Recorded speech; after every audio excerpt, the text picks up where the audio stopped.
James Wood, or How a Zorra Boy Became the Foremost Commission Merchant of Chicago.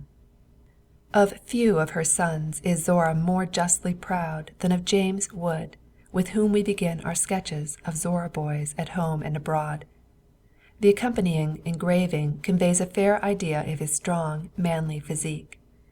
In stature he stands 6 feet 2½ inches, weighs 230 pounds, is broad-shouldered, full-chested, straight as an arrow, with muscles knit together like whipcords, and nerves like steel springs. His grand head is well set upon massive shoulders, and covered with a thick coat of glossy brown hair. His eyes melting blue, his features clearly cut, and his whole countenance beaming with the strong manhood which it represents.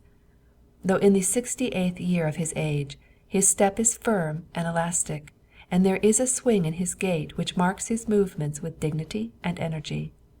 He is a man you cannot meet on the street without an involuntary tribute of respect to his fine presence, and a lingering look at his manly figure, as he rapidly disappears out of your sight on his way to his work in the stockyards.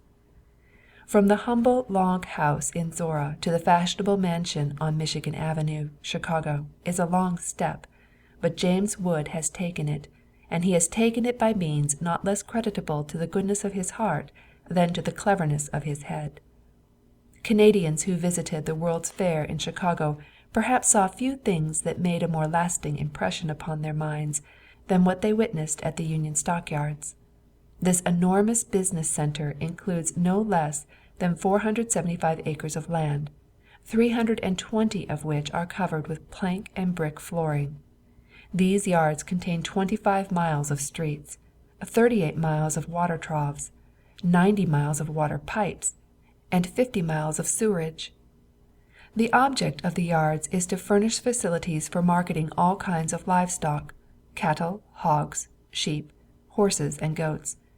The value of all animals marketed there during the year 1899, I find, from the annual report, to be the inconceivable sum of $233,711,180, while the bank through which this enormous business is transacted shows deposits of over $550 million. This vast business is transacted by about 12 different firms, and a Zorra boy is at the head. The firm of Wood Brothers, with James Wood as the leading member, stands first. The following brief sketch of this son of Zorra will be of interest. He was born January 16, 1833, in Morayshire, Scotland, emigrated with his parents to Canada in 1834, and lived at Glengarry, Ontario, for about 1 year.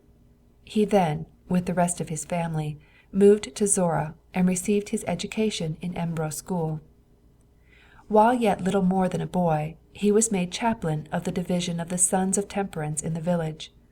This caused him to think seriously of his own spiritual condition and his fitness to lead others in prayer. The result was decidedly religious views and an open consecration of himself to God. At first he thought of devoting himself to the Christian ministry, and with this object in view, studied 2 sessions at Knox College, Toronto. During this time he preached frequently and with much acceptance to his hearers, though never to his own satisfaction. "How did you get along at blank?" was asked to him after returning from a service in the country. "Well, I preached about half an hour, and told them all I knew and a good deal I did not know," was the frank and ready response. But his health failed him, and he became convinced that he could not stand the close confinement of student life. Leaving college, he served an apprenticeship to coach building in London, Ontario, with the firm of Lowry and Campbell, and in recognition of his fidelity and efficiency his time of service was reduced to 6 months, and he was offered the charge of the establishment, which, however, he modestly declined to accept. After this he worked for a time at his trade in Aylmer, Ontario. His master failed in business, and Mr. Wood, with the energy and unselfish devotion to the interests of his employer which has already characterized him, got a team of horses and peddled the unsold wagons through the country, and in a short time had them all disposed of, to the great relief of the owner. In this action we see one of the secrets of success in life. The trouble with most young men is that they never think of doing more than they are paid for. They don't put earnestness or enthusiasm into their employer's work. So much work for so much pay is their motto. But to be appreciated, a young man must at times show his willingness to do more than he is paid for. To the utmost of his ability, he must make his master's interests his own. Such men are scarce and, therefore, sooner or later, sure of promotion.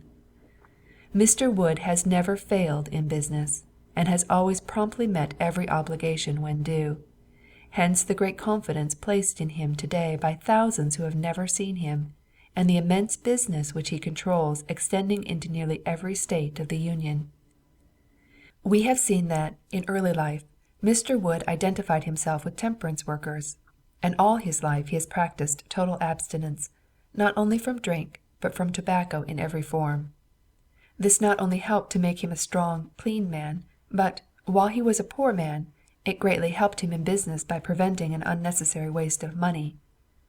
A young man came to a millionaire asking for assistance to start in business. "Do you drink?" was the first query. "Occasionally," was the response. "Then stop drinking, and at the end of a year come back and report to me." At the end of a year the young man returned and reported that he had not touched liquor for a year. "Do you smoke?" was the next query. "A little," was the response. "Then stop smoking, and at the end of a year report to me." He did so, and during the year the young man said to a friend, "I am not going back again, for I know what he will say to me. He will say, 'If you have stopped drinking and smoking, you have saved enough money to start in business,' and I have," added he. Hard work and dogged determination to succeed also help to account for this Zorra boy's success. Genius has been defined as a capacity for hard work. The Zorra pioneers had little gold or silver to bequeath their children, but they did teach them industry and frugality as the way to material success. But more than anything else, early religious training has conduced to James Wood's wonderful business prosperity. His father was an esteemed elder of the church, and in his home God was honored.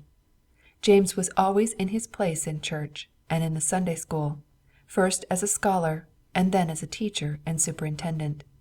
He early declared his religious convictions, and today he is the main pillar of the 41st Street Presbyterian Church, Chicago, and his generous treatment of employees, his Christian activity, and large benefactions are known far beyond his own church and city. We sometimes hear it said that high Christian attainment is incompatible with great business success. Business, we are told, cannot be conducted on the principles of the Golden Rule. The career of James Wood proves the contrary, and shows us that real Christianity, not pharisaical profession of it, cannot fail to develop a good character, and a good character is sure, in the long run, to bring a man to the front. Give us men, strong and stalwart ones, men whom highest hope inspires, men whom purest honor fires, men who trample self beneath them, men who make their country wreath them, as her noble sons, worthy of their sires, men who never shame their mothers, men who never fail their brothers. True, however false are others. Give us men, I say again, give us men. End of sketch 1.